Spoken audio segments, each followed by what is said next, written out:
आजकल C section इतना क्यों बढ़ा हुआ है, आज इसके बारे में बात करते हैं। A very warm welcome to all of you. Myself doctor Priya Tiwari, consultant obstetrician and gynaecologist. सबसे पहले तो ये है कि आजकल लेट मैरिजेस के चलते infertility issues are on boom.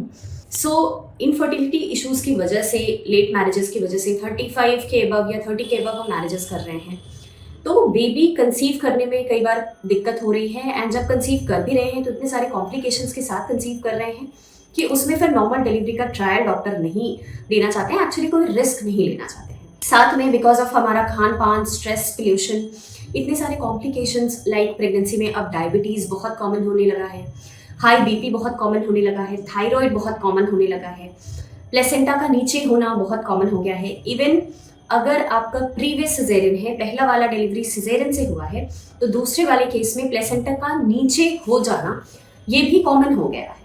और अगर सेकंड केस में प्लेसेंटा नीचे है तब तो वो काफ़ी रिस्की बन जाता है हमारे लिए। तो ये सारे कॉम्प्लिकेशंस की वजह से भी अब सिजेरियन और ज़्यादा बढ़े हुए हैं।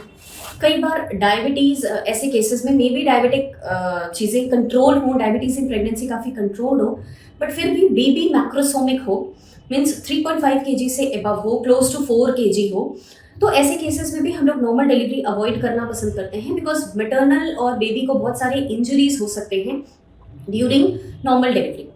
इसलिए ऐसे केसेस में भी हम सिजेरियन को ज़्यादा प्रेफर करना पसंद करते हैं। अगर फीटल कोई डिस्ट्रेस हो जाता है, अगर हमने ये देखा कि लास्ट टाइम में through out pregnancy, through out antenatal period everything was fine, but last time में बेबी को डिस्ट्रेस होने लगा, किसी कारण से उसने अंदर पॉटी कर दिया एंड उसको डिस्ट्रेस होने लगा, तो भी हमारे लिए caesarean is the best option.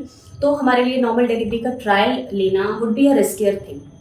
Also अगर आपकी फैमिली हिस्ट्री है या प्रीवियस कोई डिलीवरी ऐसी हुई है जो ब्रीच हुआ है, पहला ब्रीच हुआ है या बच्चा उल्टा है, तो ऐसे केसेस में भी सिजेरियन ही करना फर्स्ट। अगर आपका ब्रीच है तो इसमें ऐसे केसेस में सिजेरियन ही ओनली ऑप्शन रहता है।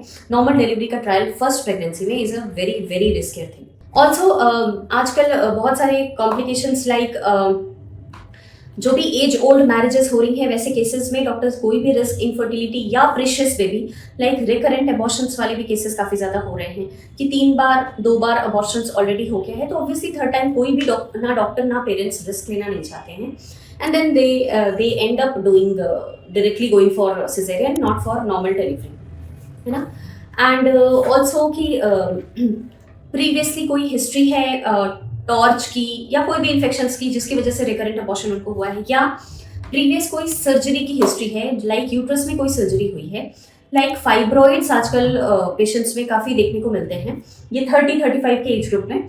तो ऐसे केसेस में भी अगर प्रीवियस कोई सर्जरी हुई है, लाइक मायोमेक्टोमी हुआ है ना, तो एक बार यूट्रस में अगर कट लग गया है तो उसमें फिर next time normal delivery is a riskier thing.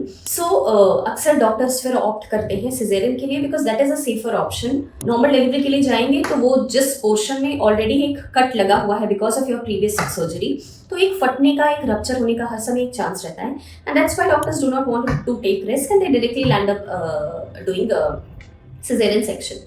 तो ये सारी चीज़ें होती हैं, इस वजह से आजकल सिजेरियन रेट्स काफ़ी बढ़े हुए हैं। Thank you so much.